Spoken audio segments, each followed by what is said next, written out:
After Bitcoin's most exciting week, or really just the most exciting 15 minutes that we've seen in Bitcoin for the past couple of months, the big question is, where do we go from here? What essentially to expect, and where are the major areas of interest, if you will, as of right now?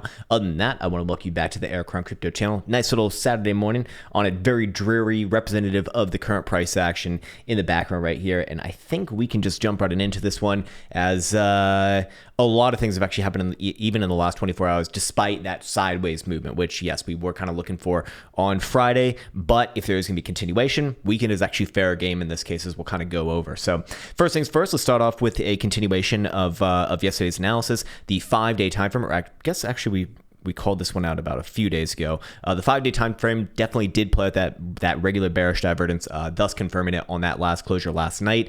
And in this case, it is going to be breaking all major moving averages, while volatility does tick up for the first time, basically since the June rally attempt. Actually, this move over here from when Bitcoin went from 25 all the way up to 31, 32. But something has also happened simultaneously off the back of last night's closure, which is related to the Gaussian channel on the 5-day time frame as well. In this case, we do see it breaking back below the top side of the Gaussian channel, thus kind of indicating a little bit more of a corrective phase, probably in tune. In fact, we do see that the mean band is coming in at low $24,000 as of right now, 24,165 to be exact. So theoretically speaking, anytime we have seen this sort of interplay in the past, which there's not all that many, there's really not that many to be choosing from, unfortunately. But when we have seen it in the past, that has led to, at minimum, a test of the mean band.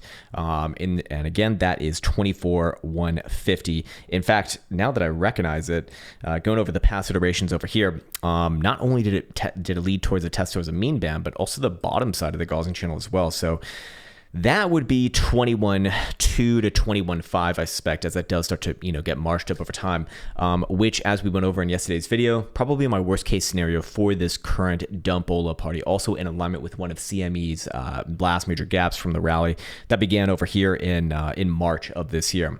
Anyways, moving on now, I do want to also reference the one setup that continues to just be right. It took a lot of fucking patience, I'll say that, but continuing to be right here, as we do see that the 2-day volatility versus stochastic momentum setup does remain with its downside curvature as of last night's closure. So similar analysis continuing here as it was yesterday. In this case, as long as Bitcoin is below the 2-day time for momentum pivot, which was last night like 27 and change, now is 26,750. Pressure still remains to the downside. So that is going to be the big number to be aware of coming into tomorrow night's closure.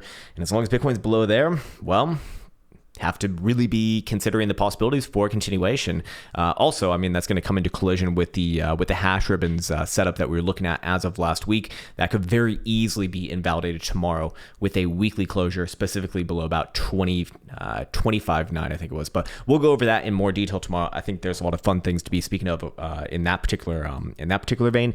But just reminding myself over here, when we are looking at this particular setup, it has had an average return of about 27% over the course of about 19 days on average, and the stochastic also does, well, it's obviously going to be correct in this case, but the standard deviation for those results was about 9. So again, we already have seen the bottom end of the first standard deviation kind of hit for this particular setup, or very, very close to it. Almost a 16% move thus far from that last rejective high right here to the current low on a wick basis. If we're using the index, the problem with the price action from Thursday is that depending upon which exchange you go to, that low is significantly different. And I'm not really seeing any like general agreement amongst different exchanges. If I go to Bybit over here, got all the way down to 23.5, 23.6. If I go to BitMEX, it got down to 24,200. So again, different right there.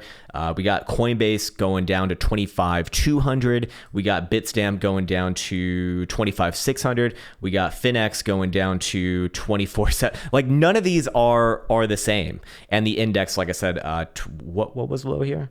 Yeah, 25.2. So at least I saw that note pop up twice now. But yeah, so if it does go closer to the average, does that align with kind of my worst case scenario? Somewhere down around 21 or 22. Yeah, that'd put Bitcoin somewhere around $22,000 actually. So if Bitcoin does start to break the hash ribbons model that we looked at last week, I probably would be looking somewhere down around there, to be fair. Anyways, let's see. How many days has this one actually kind of taken up thus far? Yeah, I guess we're getting a little bit more mature with it, but we would be expecting this to happen within the next week if there's going to be continuation, like significantly below 25, to be very, very, very, very clear.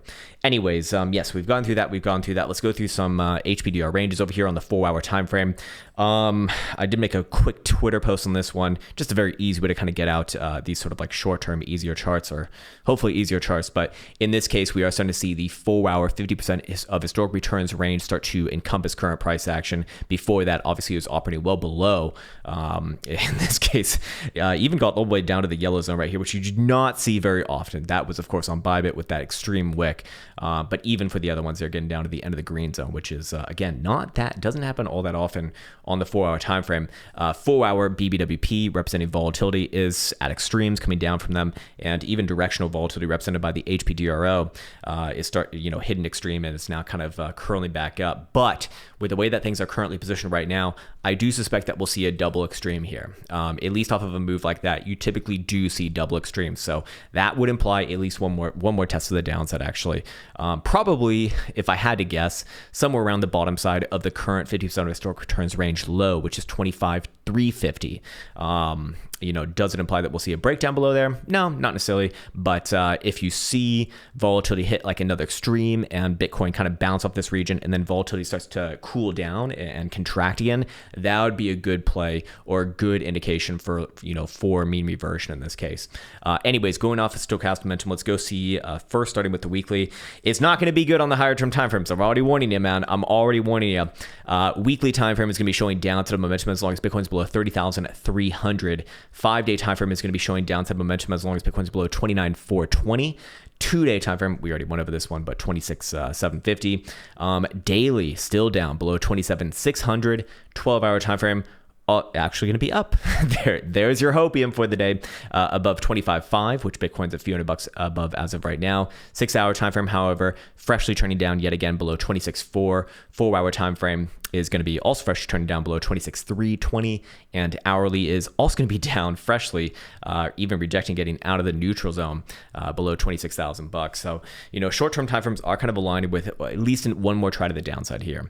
The question is, does Bitcoin break anything, that's like super significant? That would be below about 25.2, let's say, on a closing basis.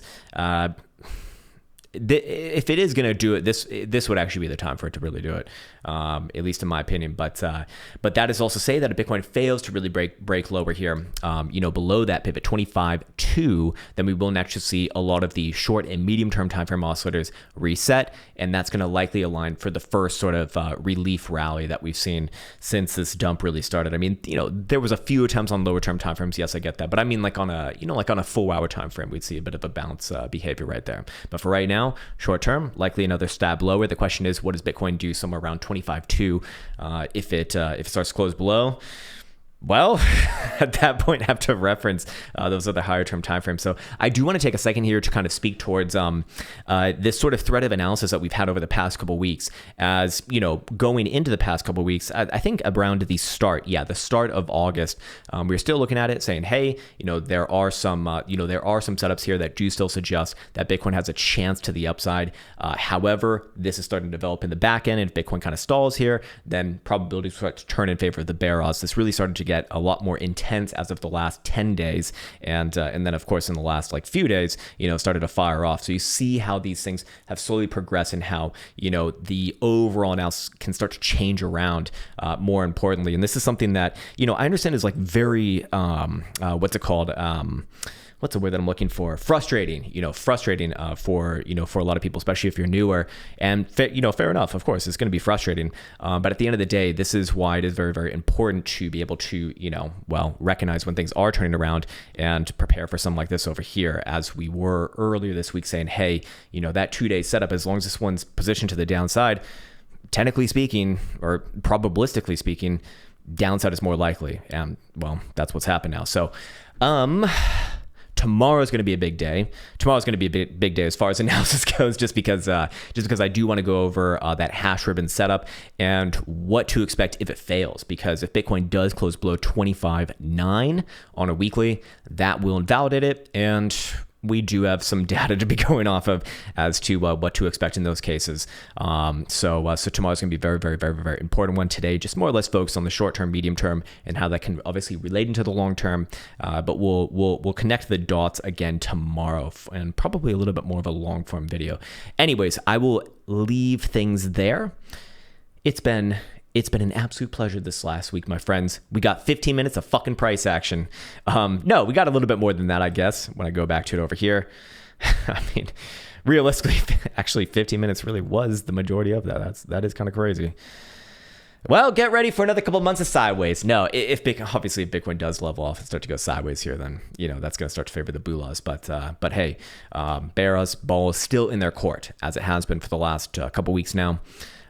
Pivots are, I hope, rather clear, and we'll come back to tomorrow. Other than that, I want to be wishing you the best as always. Take care, much love, and see you hopefully tomorrow.